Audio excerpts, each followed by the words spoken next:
So I was in the bubble. It was a toss-up between it was Israel, Italy, Luxembourg, myself, and Ireland for one last spot. And so Israel got a quota spot because Switzerland didn't want it. Austria didn't send anyone, so Italy got the spot. Germany forfeited one of their spots, so Luxembourg was offered that spot, and it was down to me and Ireland for the very last spot. And because of that doping scandal through that Netflix special, Icarus, if you watched it. Icarus is one of the best documentaries you'll ever watch in your life. Like, yeah, it's just fascinating. That story of Icarus is how I qualified for the Olympics. What? The guy who won gold in 2014, Alexander Trechikov, who was in that special. I remember that. Tested positive, and they banned him because he was the final spot that the Russians were going to take. And when Russia got rid of that third spot, they gave it to Jamaica. Holy smokes. So I'm very closely connected to Icarus. What a fascinating story, because everything leading up to that moment, you think, all the sacrifice I made individually, what my family has made, and then it leads to this where it's like, there's one spot. There's one spot, and down to the very minute details of, because Russia had 3 spots, and they were going to give it to their another Russian national athlete, and this was at the height of like Icarus being like the top trending story, like the whole Russian doping scandal, because most people won't say this. So I'm giving you a free bite here. Russia, through oil, funds a lot of the Olympic tournaments, a lot of the Olympic events, and they are one of the biggest silent sponsors of every Olympics that takes place, which is why whenever you hear about the Alexander Trechikovs, the Sharapovas of the Russian community that have been caught doping and they get suspended, their suspensions are magically lifted after a couple of weeks. They miss a big event, then it's like, well, we couldn't find it or due to lack of evidence, and then that's when they're brought back. And so it just ends up being out of the news cycle where it's like, oh, look at, we did something about it. Look at, like, we are promoting fairness in sports, and then 2 weeks later it's like, no one's talking about it anymore. Put him in. Exactly. And so it's got athletes everywhere outraged because you see what happens with like U.S. athletes and everybody else that, like I don't smoke weed, and the other girl that got busted for it for Team USA and then she missed out on her Olympics. And I mean, like, look, I actually need to figure out her name. I know that because that was such an interesting story because in general, she knew it was wrong because, I mean, even the fact that like, if you can go get blazed and then go blaze everybody on the track, like, that's impressive to me. That's also a PED. If it's helping you have an advantage over your opponents, that's why weed is banned. And I'm a big proponent of that because as an athlete, that doesn't serve you any physical benefits outside of just numbing pain and making you elusive to Sha'Carri Richardson. Sha'Carri Richardson. So, but she knew it was wrong. So that's why I know I was saying on the podcast here is like, there's certain times where it's like, sure, this is a silly rule, but it's the rule right now. And she knew what she was doing. And to do that and compromise your chance to be an Olympian and represent your country, like, that's on you. So, like, don't get mad at the people that are just applying the rules.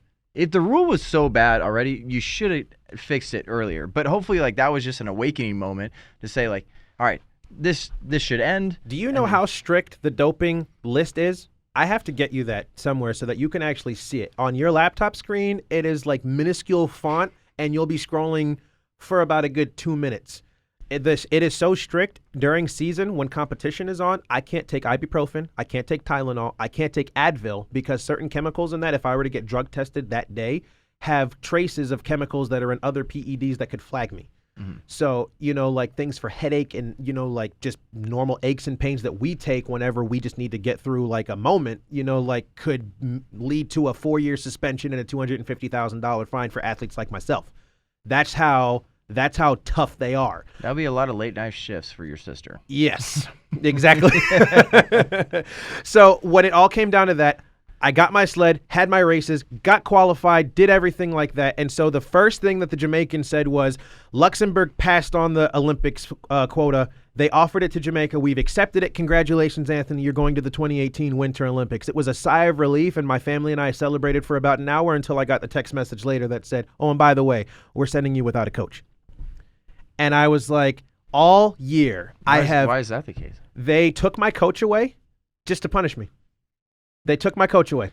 So they took my coach away, and I had been paying somebody personally to travel with me who was a former athlete that missed several Olympics because of politics in his federation, but was one of the best skeleton racers in the world. And he was coaching me, and he wasn't cheap either. So I would Who is that? Alan Blackwell. Shout out to Coach Alan Blackwell, Mississippi in the house. So I had, through all this season, paid him, had gone through all the rigmarole of having to do things on my own, to then finally be able to get to an Olympic Games, to have my federation tell me that, sorry, we're not allowing you a coach. And like the coach gets to stay in the village. They get access to me at the track, and so they do stuff with video and stuff to help you be good. So I got on the phone with them. I was like, it's almost like you guys want me to fail.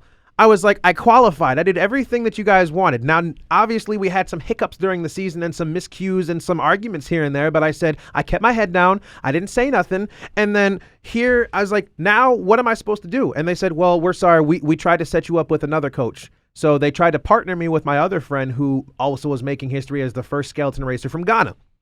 And so he had gone through the whole rigmarole of whatever. And it's just like everyone here, I was like, racism? Oh, my goodness. I've experienced it overseas. I got jumped by a bunch of people in the Czech Republic just for being someplace because they didn't like me. I've had people tamper with my sled where I've almost flew out of the track because of hatred towards me. I've been told, go back to basketball, go back to track and field, stay out of our sport, and I had to bite the bullet, keep my head down and not say a word and just keep racing.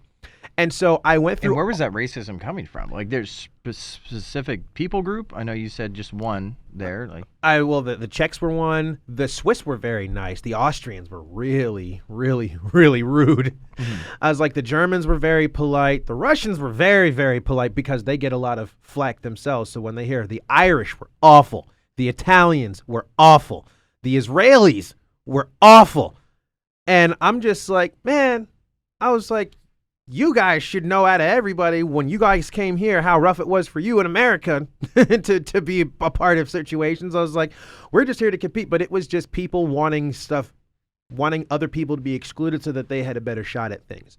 And so I have experienced it a lot in ways that are very direct and egregious. But, I kept my head up. I did what I had to do because as a trailblazer, you have to clear a path. You have to get all the obstacles out of the way. You've got to make everything smooth for the people that are following you. And when you fall down and get hurt, you have to pick yourself up and keep going.